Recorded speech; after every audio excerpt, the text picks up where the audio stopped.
Bismillahirrahmanirrahim. Assalamualaikum warahmatullahi wabarakatuh. Saya Mulkia akan membawakan materi tentang superfaktor mesin yang merupakan tugas pengganti dari ujian akhir semester mata kuliah KKPM.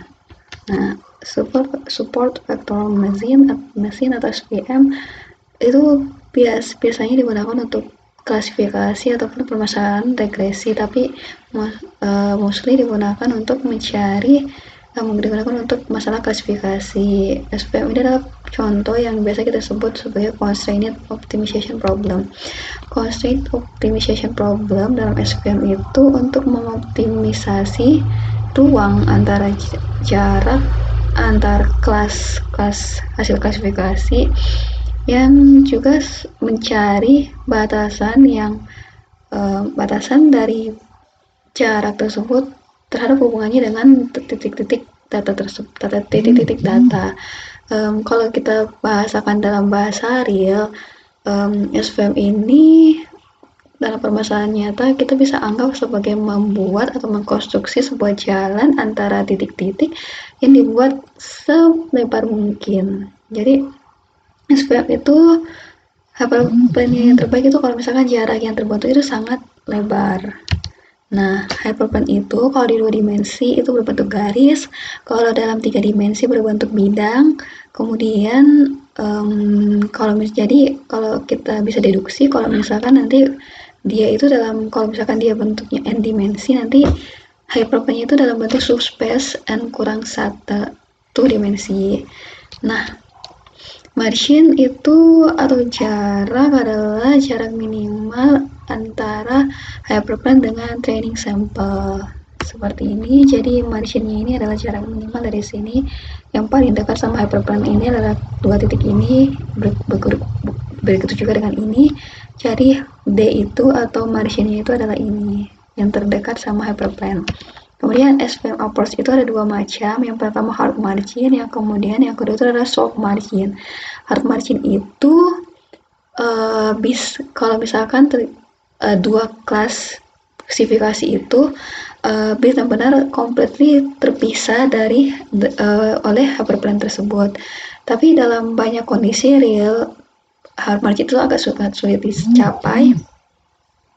Dan ada lagi metode lain namanya soft margin, itu dengan kita menambahkan variabel slack epsilon positif yang mengukur jarak antara titik dengan marginal hyperplane-nya. Nah, kalau hard margin SVM itu kita mencari optimal hyperplane yang memaksimalkan jarak marginnya tersebut, dan dia itu benar-benar memisahkan 2 kelas secara benar. Gak ada noise di sini. Terus effort untuk mencari optimal hyperplane itu adalah learning process dalam SVM ini. Kemudian ini adalah ilustrasi bagaimana kita mencari optimal hyperplane. Di sini kita bisa lihat kalau ini garis hyperplane-nya itu kita cari yang close paling dekat titik yang paling dekat dengan hyperplane itu. Kalau ini D1, kalau ini jaraknya terlalu besar, jadi ini belum optimal karena ini mungkin memang agak jauh dari titik hyperplane, tapi ini dekat sekali dengan hyperplane, jadi belum optimal. Kita coba lagi pendekatan yang lain. Garis ini dekat sama D2 tapi jauh dengan D1. Yang D1 tadi itu lebih kecil daripada D2, tapi belum optimal juga karena kita mencari jarak garis tengah ini yang benar-benar memisahkan secara selebar-lebarnya 2 titik terdekat ini dari hyperplane. Nah, D3 juga ini yang belum optimal, baru pas D4 ternyata ini jaraknya optimal. Ini adalah garis yang benar-benar memisahkannya dengan sama rata, kemudian jaraknya juga itu sama besar, kemudian jaraknya itu benar-benar paling jauh.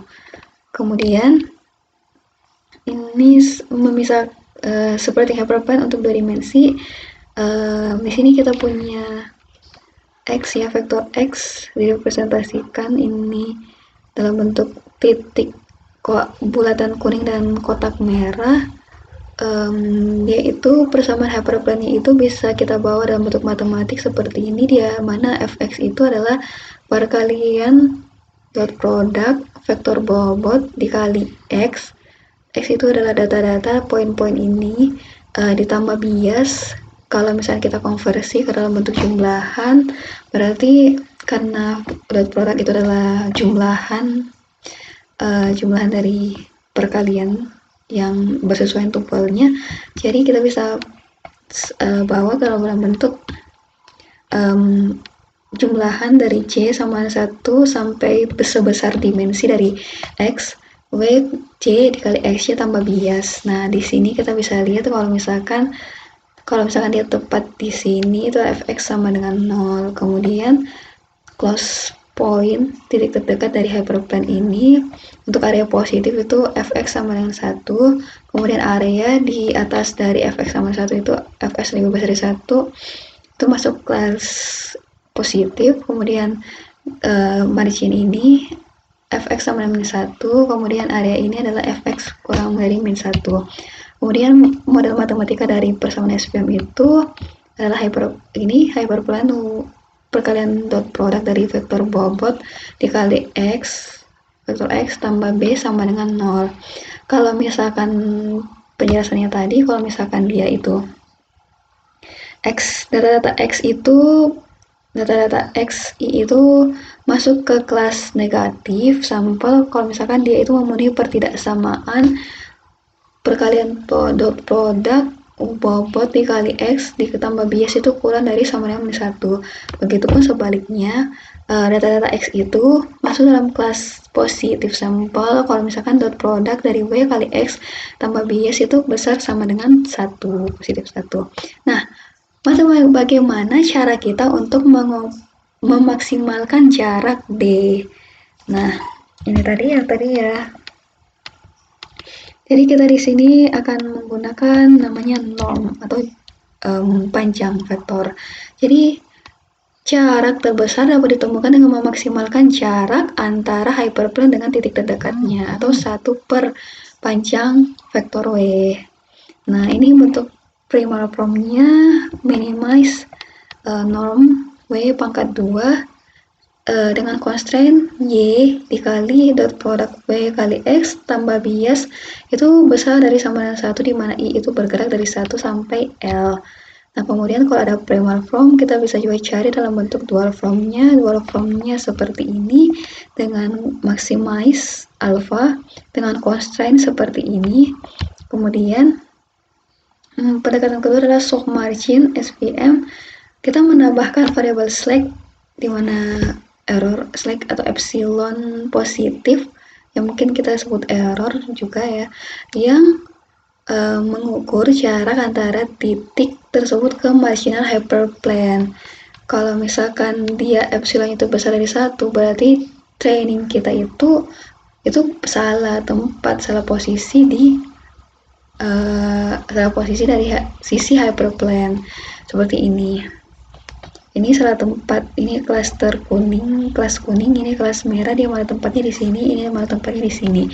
Nah, kemudian persamaan matematikanya seperti ini, 1/2 dikali norm W pangkat 2 tambah C dikali jumlahan dari variabel slack tadi dari bergerak dari 1 sampai L, dimana batasannya adalah seperti ini, Y dikali dot product W kali X tambah bias harus lebih besar sama dengan 1 kurang epsilon I, di mana I bergerak dari 1 sampai L. C adalah parameter yang mengkontrol pertukaran antara margin dan error, klasifikasi error epsilon. Yang semakin besar nilai C, maka semakin besar juga nilai penalti untuk error tersebut, yang membuat proses training itu, proses pembelajarannya menjadi lebih ketat lagi. Nah, kernel trick.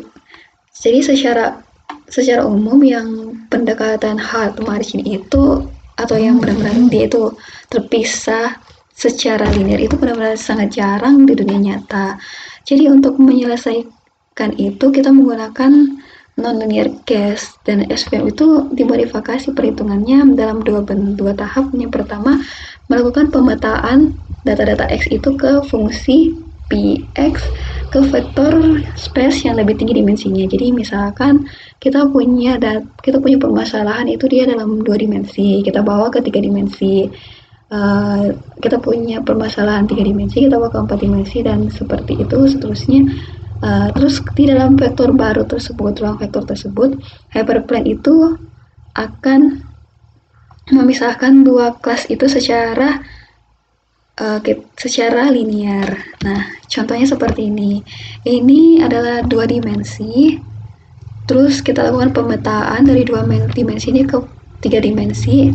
Nah, ternyata ini kan yang persamaan 2 dimensi ini itu apa, klasifikasinya itu bukan bentuk linear ya, bukan bentuk garis lurus, tapi bentuknya lingkaran.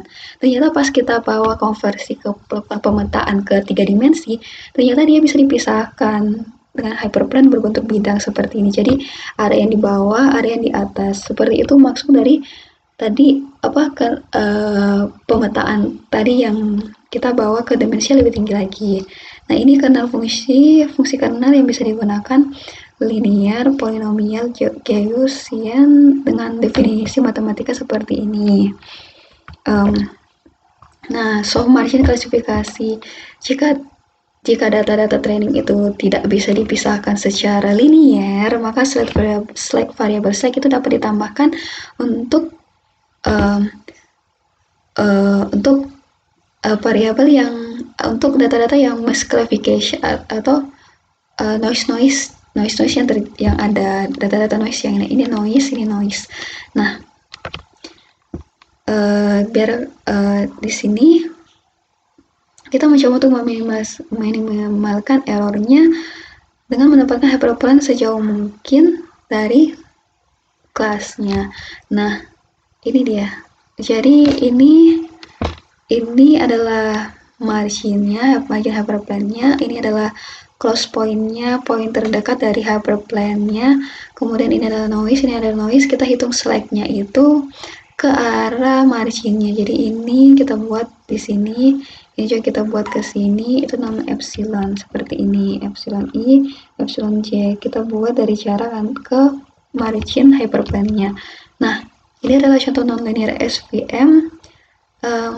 Nah, kalau misalkan dia linear, mudah ya kayak ini. Ini kan datanya merah semua ke sebelah sini. Ini ke garis bilangan ya, garis garis 1 dimensi sumbu x. Di sini semua linear. Di sini bisa dipisahkan dengan satu garis. Ini linear. Nah, kemudian kalau ini di sini, kemudian di sini. Nah, seperti tadi kita lakukan pemetaan dari yang satu garis bilangan dengan sumbu X saja, kita lakukan pemetaan dengan adanya sumbu X dan sumbu Y, di mana Y itu sama dengan X kuadrat, dan ternyata memang bisa dipisahkan dengan hyperplane seperti ini. Jadi di sini adalah klasternya merah, di sini adalah klasternya biru. Kemudian ini juga salah satu contohnya, ini yang tadi 2 dimensi, kita bawa ke 3 dimensi seperti ini. Kemudian ini ada aplikasi dari SVM dari beberapa jurnal. Ternyata SVM itu bisa dipakai untuk medical decision support, untuk face authentication, terus untuk time series prediction. Nah, di sini implementasinya ada 2, berikan contoh 2. Yang pertama itu binary classification text, jadi dia itu datanya dibagi 2. Di sini ini linear, kita bisa lihat linear itu masih ada noise-nya. Kemudian di sini ada 3 gambar berikutnya adalah kita pakai kernel, editor kernelnya. Yang ini kernelnya itu histogram, kalau ini kernelnya sigmoid, kalau ini kernelnya Gaussian. Nah, ini akurasinya 80%, ini 80%, ini 85%, ini 90%. Nah, oke. Dan terus implementasi kedua adalah mengenali digit yang ditulis tangan. Di sini ada trainingnya seperti ini, terus prediksinya ada yang true, benar-benar ada yang benar prediksi, ada yang salah. Nah, kita aplikasinya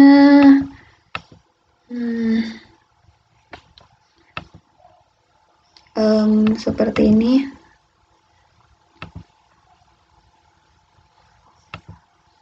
Jadi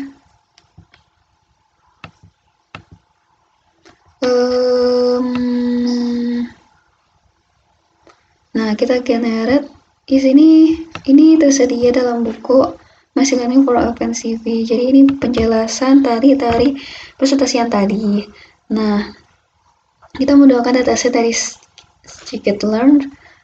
Kita menggunakan make classification untuk menggenerate database untuk klasifikasi benar ini. Nanti kita gunakan sampel 100 dengan fitur 2 dengan nanti jenis kelas ada 2. Kemudian terus kita bentuk visualisasi datanya seperti ini, di gradient random seperti ini. Kemudian kita lakukan preprocessing, kita melakukan split poin data-data itu, kita split menjadi 2 data jenis, yaitu data train sama data test. Kemudian kita masukkan dalam fungsi scikit-learn train test split. Kemudian kita build SVM-nya pakai library-nya, pakai metode create untuk konstruksi SVM-nya, kita set kernel-nya, kemudian kita lihat akurasinya. Jadi akurasi untuk kalau misalkan yang tadi ya masih linear itu 80%. Kemudian ini visualisasinya, jadi kalau kita pakai linear masih ada noise ya, ini masih ada noise. Ini adalah garis linear yang membatasi titik-titik ini menjadi 2 kelas, ada yang kelas biru, ada kelas merah. Kemudian kita, karena ini masih ada noise-nya, berarti ini seperti yang tadi dibilang permasalahan yang benar-benar bisa kita memisahkannya dengan sangat sempurna itu jarang dirinya nyata. Jadi kita bawa dia ke bentuk, menyelesaikannya dalam bentuk non-linear ya, berarti yang tadi ya yang soft yang tadi kita lakukan kernelnya, penguatan pada kernel. Di sini ada beberapa jenis kernel yang tersedia, ada linear, ada inter, pakai histogram. Kalau sigmoid itu sigmoid, dengan fungsi sigmoid, terus ada RBF, yaitu fungsi Gauss. Nah, di sini kita bisa lihat kalau misalkan linear seperti ini, akurasinya 80%. Kemudian kalau ini adalah histogram, akurasinya juga 80%. Nah, kalau ini sigmoid, akurasinya 85%. Dan ini yang mendekat, yang agak bagus itu Gaussian, akurasinya 90%. Nah, itu untuk binary classification. Nah, sekarang recognizing handwritten, tulisan tangan digit ya. Jadi di sini kita pertama-tama kayak tadi kita pakai data yang sudah tersedia, kemudian kita load data yang berbentuk digit, kemudian kita aplikasi file, kita flatten dia image-nya, kemudian kita buat classifier, kemudian kita split datanya ke bentuk data train dan data test, kemudian kita belajar, lakukan pembelajaran, terus kita lakukan prediksi, kemudian kita cetak hasilnya, kemudian kita buat analisis tentang coefficient matrixnya. Analisisnya seperti ini. Jadi ini prediksinya, jadi ini presisi recall, terus ternyata akurasinya itu adalah 97%. Kemudian ini coefficient matrixnya, kemudian ini adalah hasil prediksinya. Yang ini kali 8, ini 8, ini 4, ini 9. Nah, ini coefficient matrixnya dalam bentuk lebih berwarna lagi. Mungkin seperti itu penjelasan tentang SVM. Wassalamualaikum warahmatullahi wabarakatuh.